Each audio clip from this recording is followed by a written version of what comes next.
Thank you, Mr. Speaker. So I have stood here and spoke at this mic a number of times this year, mainly out against bills that violate our Constitution and betray the trust of Missouri taxpayers.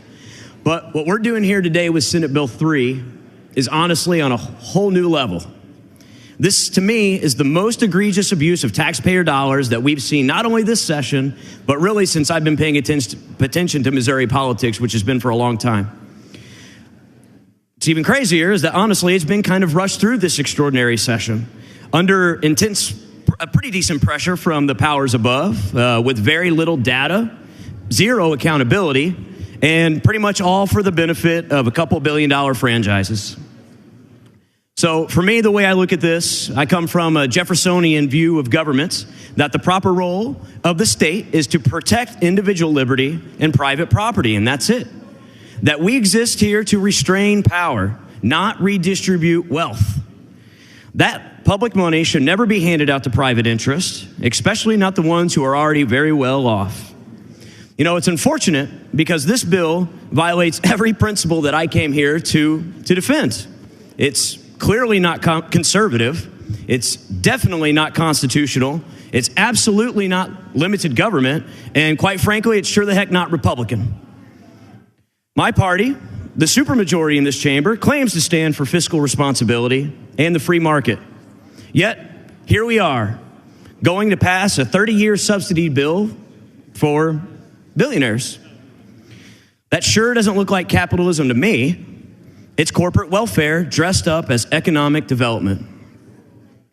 But I want to be real honest here, because really the egregiousness of the policy, I don't know if it really matters compared to the surrounding circumstances. The bill exists for one reason, and one reason only, that leadership in this state doesn't want to be remembered as the ones who lost the Chiefs.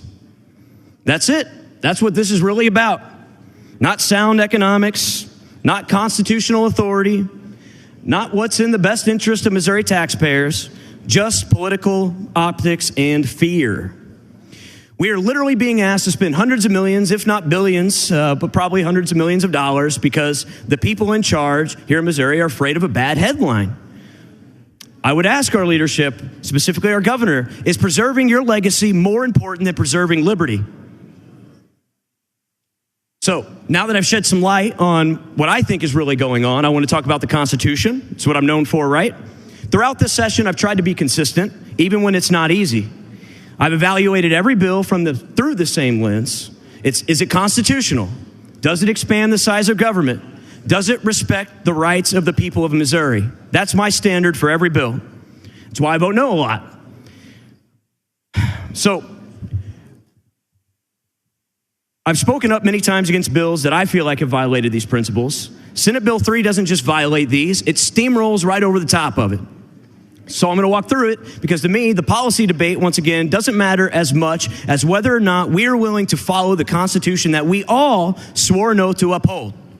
Article 1, Section 1 of the Missouri State Constitution says that all political power is vested in the people, that government is instituted solely for the good, for their good, not the good for a select few companies, billion-dollar franchises, what have you. Article 1, Section 2 further reinforces that. It promises equal rights, equal benefits of the laws, and a government that's open and accountable.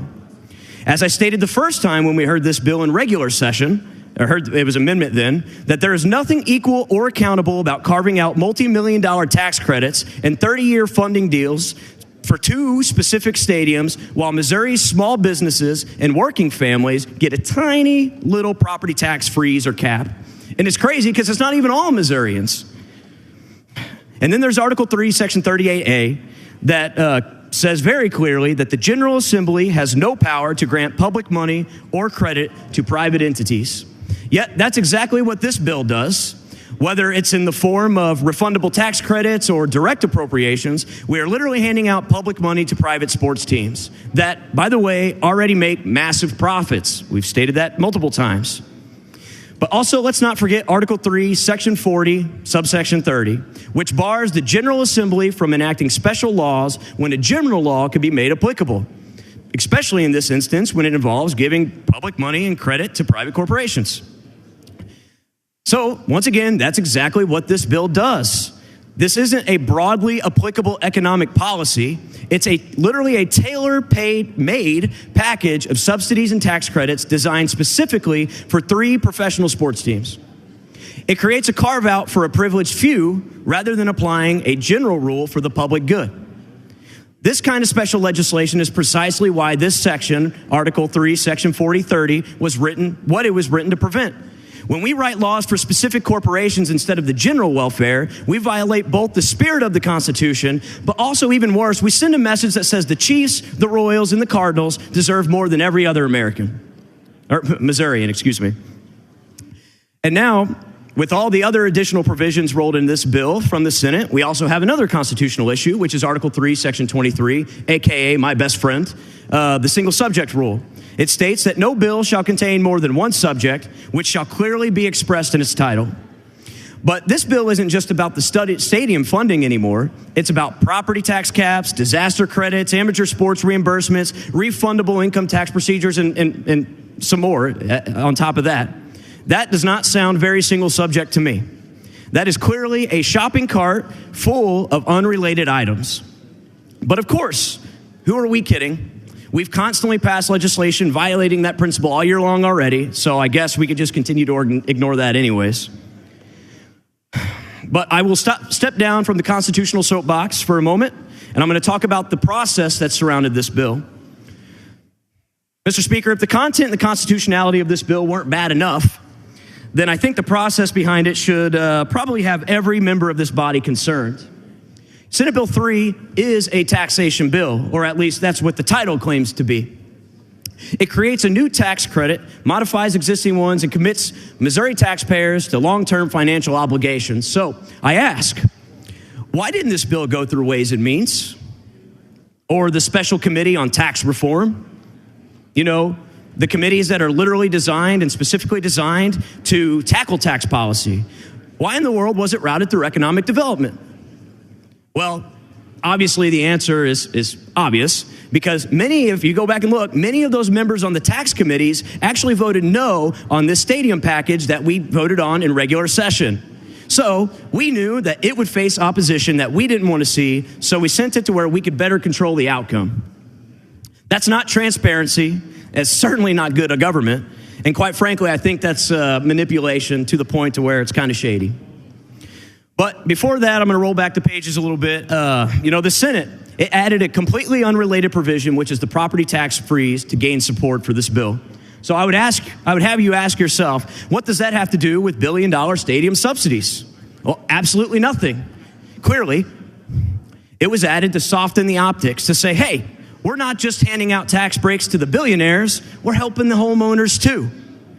But let me remind you once again that's not all Missourians, because there's several counties that were carved out of that freeze. But why? Why not apply it evenly? Probably because they didn't need the votes of those senators. But I digress. But to top it all off, this bill also includes the severability clause. To me, this clause is funny because it's an admission. We're admitting something, that we are acknowledging that everyone knows the parts of this bill are probably not going to hold up in court. And that's why that severability clause is there. So let me be clear, if you're voting for this because of the property tax freeze and that gets struck down, but the stadium subsidies survive, then everyone who voted for this thinking that they were helping their constituents, well, you've been fooled, my friends. So you'll go back to your districts empty-handed while billionaire franchises walk away with 30-year tax breaks, which I think is just terrible policy. So once again, I think we should ask ourselves, should we be passing questionably legal bills, multi-subjected, and just hope that the courts clean it up for us? Well, obviously, I would say no to that. Our job is to write constitutional, accountable, and transparent laws, good laws. And quite frankly, if this is the only way to make this bill pass, by log rolling and attaching other provisions in it and attaching a severability clause and just hoping for the best, well, then I would hope that bill would not pass this body. So what we're doing here today with Senate Bill 3 isn't just wrong, it's dangerous. Because it tells the people of Missouri that the Constitution only matters when it's convenient. that principles are optional, and that the rule of law can be bent to avoid that bad headline. So I want to say this again. I've preached this all year, that the proper role of government is to protect liberty, not to rig the economy in favor of the well-connected and the well-off. But this bill does exactly that. It doesn't offer broad tax relief to hardworking Missourians. It offers the sweetheart deal to the team owners, wrapped in the language of economic development, because they have the political clout and the capital to demand it. So if you're a small business struggling with rising costs, the state says, nah, you'll be fine. But if you're the billion-dollar franchises in this state threatening to leave town, well, suddenly that checkbook opens wide open. That's not capitalism. Might I remind you, that is cronyism. The government picking winners and losers using Missourians' money. And it's happening all under the watch of a legislature that claims to be for limited government and a free market. But I'll change things a bit as I'm getting ready to close. You know, it's funny. The public was told that this extraordinary session was about disaster relief, about helping families devastated by the storms. That was the official line of the press release. That was the top priority coming in. But we all know that was a cover. We in this body do, because we knew since the day the Senate adjourned 2 days early during regular session that we were coming back here. We've all said it. We all knew it. We just didn't know when. So we actually all know the actual first priority. The real mission and the reason why we're here was to lock in this stadium deal. You know, as I said earlier, we didn't want to be remembered as the ones who lost the Chiefs. So instead, we choose the loose side of the Constitution and, quite frankly, look over at your average everyday Missourians. We used the crisis to help ease the pushback for this handout. And if that doesn't concern you, then I'm not sure what will. This bill is unconstitutional, it's fiscally reckless, it's morally wrong, and worst of all, it sets the precedent that government serves corporations instead of the very people that it derives its power from. That is not conservative. That is not Republican. And it's certainly not the American idea of limited government. I know I didn't come here to protect the status quo. I came here to be a champion for liberty, and I will continue to do that. I'm going to uphold the Constitution, and I want to remind this chamber that of what we're supposed to be doing, which is restraining government, not expanding it. So clearly, I'm voting no on Senate Bill 3. I would strongly encourage those who still believe in limited government, sound fiscal policy, and the sovereignty of the people to please join me. Thank you, Mr. Speaker.